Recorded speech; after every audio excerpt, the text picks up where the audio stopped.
Bonjour à tous, je suis Serge Badibanga, l'un des diplômés du programme de la CLI. Alors, en ce jour, nous allons discuter autour d'un thème qui est dénommé la participation en classe et l'apprentissage actif. Alors, pour ce, nous allons vous signaler que cette leçon va discuter de la manière dont vous pouvez guider les jeunes pour trouver, pour trouver et à utiliser les ressources dont ils ont besoin pour faire des changements sociaux. Donc, ça va juste vous montrer comment guider les jeunes vers les choses dont ils ont besoin et aussi comment aussi le trouver. Donc, la manière dont ils peuvent le trouver, la manière dont ils peuvent utiliser ces choses dont ils ont besoin pour le changement social. Alors, ce qu'il faut dire, c'est quoi? Le programme que la CI utilise comprend des conférences et des activités afin que les élèves puissent rester activement impliqués et de recevoir un enseignement de qualité. Donc, comme vient de dire ce paragraphe, la RCLI utilise un programme de conférences. Donc, des conférences et des activités afin que les étudiants puissent rester activement impliqués et recevoir un enseignement de qualité. Lorsque la CLI utilise ce genre de programme, c'est juste pour permettre à ces jeunes leaders de rester dans les bains, parce que la conférence permet que ces étudiants restent actifs et puis aussi attentifs à ce qu'ils sont en train de recevoir, afin qu'ils puissent avoir des enseignements de qualité et une formation de qualité. Mais une question nous est posée. Est-ce que la participation des étudiants moyenne ne devrait être limitée au programme d'études? Ça, c'est une question. Est-ce que la participation des étudiants moyens devait être limitée au programme d'études? Mais la réponse est, par rapport à notre document, la réponse est non. Nous, leurs animateurs et leurs guides doivent être constamment au défi d'expérimenter leurs opinions, apporter de nouvelles idées et d'exprimer leurs préoccupations ouvertement, non seulement avec nous, mais aussi avec leurs pairs, leurs familles et leurs membres de la communauté. De plus, il les empêche de s'endormir sur leur chaise. C'est très important. Donc, vous ne devez pas vous arrêter seulement à former ces étudiants ou bien les permettre de rester actifs par rapport à leur programme de classe. Non, ils doivent être, leurs horizons, leur manière de voir les choses doivent être étendus partout ailleurs. Pas seulement dans ceux qui reçoivent dans les écoles, dans leur salle de classe, mais aussi dans la communauté, avec leur famille et aussi avec les personnes qui marchent ensemble avec eux. C'est très important. Et cela leur permet de ne pas s'endormir, de ne pas seulement, comme on dit que tout excès de nuit et aussi la monotonie n'est pas une bonne chose. Donc, lorsque vous faites des diverses choses avec les enfants, avec ces jeunes leaders, ça leur permettra de rester actifs et puis concentrés dans ce qu'ils sont en train de faire. C'est très important. Et on dit, pour ceux, pour amener ces étudiants à comprendre et à savoir et à utiliser leurs ressources, leurs ressources sociaux dont ils ont besoin pour faire des changements communautaires. On le dit, voici quelques façons recommandées aux animateurs et responsables de jeunes pour responsables des jeunes peuvent utiliser pour promouvoir un environnement d'apprentissage participatif et actif. Donc, ce sont des choses, ce sont des façons, des manières recommandées à utiliser pour essayer d'amener ces jeunes leaders d'être actifs et participatifs dans l'apprentissage de la manière dont ils peuvent trouver, de la manière dont ils peuvent utiliser ces ressources. La première des choses, on nous dit, c'est quoi? La première des choses, c'est base sur lorsque vous organisez des activités, vous rencontrez en réunion, en activité de la CLI, il est important comment ça je pourrais dire, de tourner autour de ce qu'on appelle des questions et des discussions. C'est très important. Ces choses permettent à l'étudiant d'être stimulé, ça lui permet d'être excité, ça lui permet d'être actif, de participer, comment est-ce qu'on appelle ça, à la matière et d'être toujours dans le bain. qu'est-ce qu'on nous dit? Les animateurs doivent toujours inclure une quantité suffisante de temps pour la discussion ouverte. C'est très important. Vous ne devez jamais venir là, en présence des étudiants, juste pour parler. Et en ce moment-là, ils ne feront que recevoir. Et vous verrez que il n'y aura pas une cohésion, il n'y aura pas une entente, il n'y aura pas ce qu'on appelle euh, euh, un contact entre vous et les étudiants. Mais c'est temps que vous allez donner, enfin qu'il y ait une discussion ouverte, vous permettra d'entrer en collision avec ces étudiants, vous permettra d'entrer en collision avec ces leaders, voir ce qu'ils pensent, voir ce qu'ils veulent savoir, voir à quel niveau ils peuvent réfléchir. C'est très important. En faisant la promotion d'un environnement d'apprentissage actif, le niveau d'intérêt des jeunes leaders et la quantité de l'apprentissage retenu augmentera si elles sont en mesure de discuter activement sur la matière.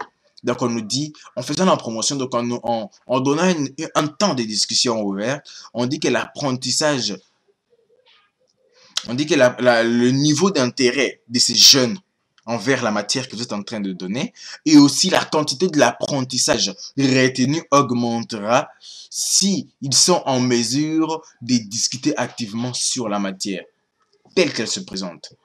Donc, ne pouvez jamais vous dire que l'étudiant porte intérêt ou bien l'apprentissage est en train d'augmenter si on ne sent pas qu'il y a du mouvement, si on ne sent pas qu'il y a de la cohésion entre vous et lui. La cohésion interviendra lorsqu'on sent qu'il est en train d'intervenir, lorsqu'on sent qu'il participe à la matière telle qu'elle a été conçue. Il pose des questions, il essaie de comprendre, il essaie de voir où va lui amener cette matière. En tout cas, on sentira que son taux d'intérêt va augmenter par rapport à ce que vous êtes en train de donner. Et aussi l'apprentissage retenu augmentera aussi comme pas possible. Alors, on dit que des conférences à base des leçons sont importantes pour de nombreuses raisons. Mais il n'y a aucune raison pour que des éléments participatifs ne peuvent être inclus. Qu'est-ce qui se passe? Ces choses sont très importantes. Ces conférences de base, à base des leçons sont très importantes pour de nombreuses raisons. Mais on nous dit qu'il y a, il n'y a, il n'y a aucune raison pour que des éléments participatifs ne peuvent être inclus. Donc, il faut toujours qu'il puisse avoir la participation de ces gens-là. Donc, des conférences, vous exposez, vous parlez de la matière, vous donnez l'importance des définitions, où est-ce que ça amène. Mais il est très important encore qu'il y ait une réaction de la part des gens qui reçoivent cette exposition de vous. Si ces gens-là ne réagissent pas par rapport à ce qu'ils sont en train de dire, cela n'amènera nulle part. Vous serez comme une personne qui est en train juste de donner à une terre qui n'est pas fertile. Mais pourtant, un laboureur ne donne qu'à une terre qui est fertile. Lorsque vous donnez à une terre et qu'elle ne produit pas, vous ne faites plus aucun travail. Mais lorsque vous donnez à une terre et que cette terre produit quelque chose, ça veut dire que vous allez sentir que vous avez fourni un travail quelque part. Alors, il faut un peu de créativité de la part des animateurs et responsables des jeunes pour créer un modèle qui combine les deux. C'est précisément pour cette raison étant donné que les jeunes leaders commencent à développer leurs projets communautaires, la plus grande quantité de l'apprentissage aura lieu dans leur ville et ils sont activement et physiquement bons pour atteindre leur objectif. Dans ce paragraphe, on vous demande juste d'être créatif. Donc, faire en sorte qu'il y ait du mouvement, créer quelque chose qui va permettre à ce que ces étudiants entrent dans le bain. Donc, pour combiner les questionnaires et la discussion. Donc, vous devez être l'objet central. Donc, qui va permettre à ce que ces étudiants entrent dans le bain du questionnement et aussi de la discussion. Parce que, étant donné qu'il n'y a pas de questions, la discussion n'existera pas. Et aussi, lorsqu'il n'y a pas de discussion, les questionnaires n'existeront pas. Donc, les deux doivent être ensemble, afin qu'il y ait de la collision entre les étudiants étudiants et la matière est vous et les étudiants. C'est très important. Et ces choses leur permettront d'être physiquement et, comment est-ce qu'on a dit, activement bons pour entrer en action dans leur ville, dans leur communauté, pour mettre sur point des projets de changements sociaux. Ça, c'était la première des choses. La première des choses, s'il faut parler en bref, nous dirons que elle emporte la discussion et les questions dans une exposition des matières, des activités du Leadership Institute. Très important, parce que ça permet que ces jeunes entrent dans le bain et aussi qu'ils comprennent, qu'ils arrivent à comprendre, qu'ils arrivent à savoir où est-ce que ça va les amener. C'est très important. Et c'est aussi pour que vous, de l'autre côté, vous puissiez savoir si les étudiants maîtrisent et comprennent bien ce que vous êtes en train de transmettre. Alors, la deuxième des choses, pour promouvoir un environnement d'apprentissage participatif et actif, il est demandé aux jeunes leaders de toujours relier des leçons au monde réel et créer des activités ou des discussions qui faciliteraient ce processus. Par exemple, il est beaucoup plus facile pour un jeune d'imaginer et de découvrir des causes profondes des problèmes dans la communauté plutôt que de recevoir une leçon qui développe une théorie plutôt qui démontre un développement théorique de la communauté. Alors, ici, s'il faut parler de ces paragraphes, nous dirons que il est très important que vous puissiez permettre à ce que ces étudiants, faire comprendre à l'étudiant ou bien aux jeunes leaders qu'il doit relier la pratique à la théorie. Il n'est pas seulement important que ces étudiants puissent suivre des matières qui démontrent le développement théorique d'une communauté. Non, il doit arriver à un niveau où cette théorie qu'il a appris, ce qu'il amène à la pratique. Et comment est-ce qu'ils doivent l'amener à la pratique? C'est en créant, en essayant de concevoir des projets pour les changements sociaux. Et c'est là, dès lors qu'il est capable de concevoir des projets, il sera aussi capable de les mettre en pratique.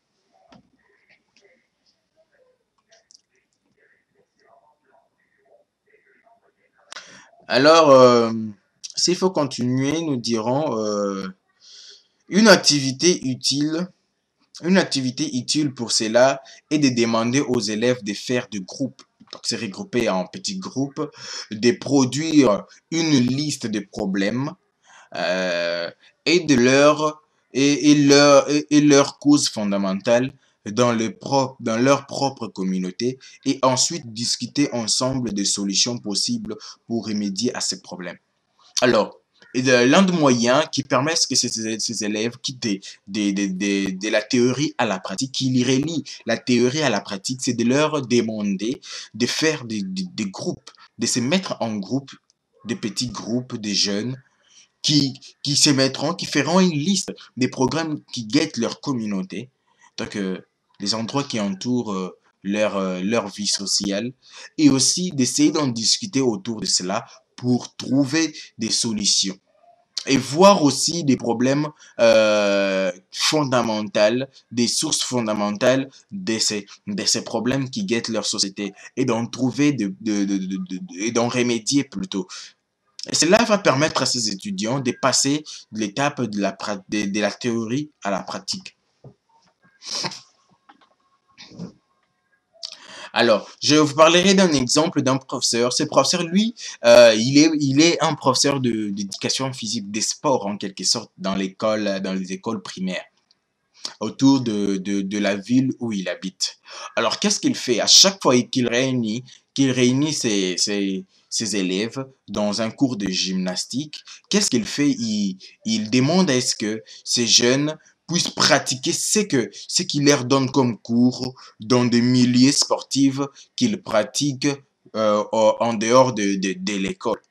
Alors, une fois qu'ils reviennent encore dans le cours, il permet que ces étudiants puissent exprimer ce qu'ils ont pu réaliser dans leurs équipes ou est-ce qu'ils pratiquent un sport qu'ils aiment le plus. Et c'est comme ça que vous verrez que ça développe ce qu'on appelle des capacités de transmission, comment est-ce que je pourrais dire, de quelques matières, de quelques notions qu'ils ont pu acquérir aux autres. Et cela permet que le professeur puisse être allégé d'une tâche qu'il devait accomplir. Et ça augmente la capacité de l'étudiant. Donc, l'étudiant relie la théorie à la pratique. Donc, il ne reste pas seulement à évoluer dans la théorie, mais il va aussi dans la pratique. Donc, c'est très important. Alors, après avoir parlé des questions et des discussions qui permettent que l'étudiant puisse rester actif et puis puisse avoir la collision avec la matière et avec vous, après avoir parlé aussi d'amener ces jeunes leaders à relier comment est-ce qu'on appelle ça? À relier la théorie à la pratique. Maintenant, nous allons passer à un troisième point qui lui dit ceci. Le jeune comme animateur. Donc ici, ça parle de jeunes comme animateurs. Donc, arriver à promouvoir une génération qui peuvent être aussi des animateurs, mais en commençant déjà maintenant. Alors, qu'est-ce que ça dit?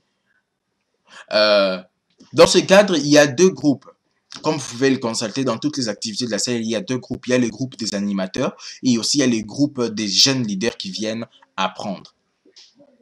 Alors on dit ici, comme les animateurs et le jeune apprenant, il peut être une bonne idée d'utiliser les deux groupes pour aider à livrer de messages clés à ceux qui ont moins de connaissances pour aider moins de connaissances par l'expérience. Alors, qu'est-ce que ça dit? Il est très important, vous savez, dans des groupes, dans les activités de la CLI, dans les deux membres, il y a des gens qui connaissent mieux et il y a des gens qui connaissent aussi moins. Alors, pour permettre à ce que ceux qui connaissent moins arrivent à connaître plus, il est très important d'utiliser aussi les talents, des expériences qu'ont chacune des parties pour permettre à ces gens-là d'arriver à un niveau très élevé. Parce que lorsqu'il y a des conférences, lorsqu'il y a des activités de la CLI, ce ne sont pas seulement les animateurs qui sont appelés à donner, mais les animateurs aussi sont appelés à recevoir. Et l'autre partie qui est celle de jeunes, leaders qui viennent apprendre, ils sont appelés aussi à donner quelque chose. Alors pour ça, on nous donne un exemple. Imaginons qu'un jeune leader a élaboré un plan stellaire qui décrit son projet sur la communauté. Le contenu est un modèle exemplaire pour atteindre les ressources monétaires et des collectes de fonds et qui se manifeste en fonction du montant du revenu de son club de dirigeants. Des dirigeants qui ont été en mesure de produire. Donc, alors, on dit qu'elle devrait faire le reste de jeunes leaders pour élaborer un projet de financement. Donc, dans ce cas, la question est simple. Les animateurs et les jeunes sont appelés à se conformer à ce que l'autre a donné. Donc, c'est un modèle exemplaire, par exemple, qui arrive à satisfaire ce que les facilitateurs et les jeunes leaders s'attendaient à avoir. Alors, en ce moment-là, nous voyons que ces jeunes leaders qui a élaboré ensemble avec son groupe un projet ont remédié directement à un problème de l'activité, par exemple, de l'activité du Leadership Institute. Vous voyez, de cette manière, nous arrivons à créer ce qu'on appelle un jeune animateur. Même si vous êtes animateur, vous êtes conférencier, vous êtes responsable de ces jeunes, mais il est aussi très important de préparer la génération qui doit venir. Parce que demain après-demain, vous ne serez pas là. Mais ce jeune qui est préparé de maintenant pourra essayer de surmonter cela, et eux aussi vous remplacer dans les temps à venir, quand par exemple vous aurez d'autres occupations plus élevées que celle-ci. Merci beaucoup. Ceci a été un tutoriel pour vous aider à amener ces jeunes à participer à ce qu'ils ont reçu en classe et à l'apprentissage actif. Merci beaucoup. tout pour le bien-être du jeune Congolais. Au revoir.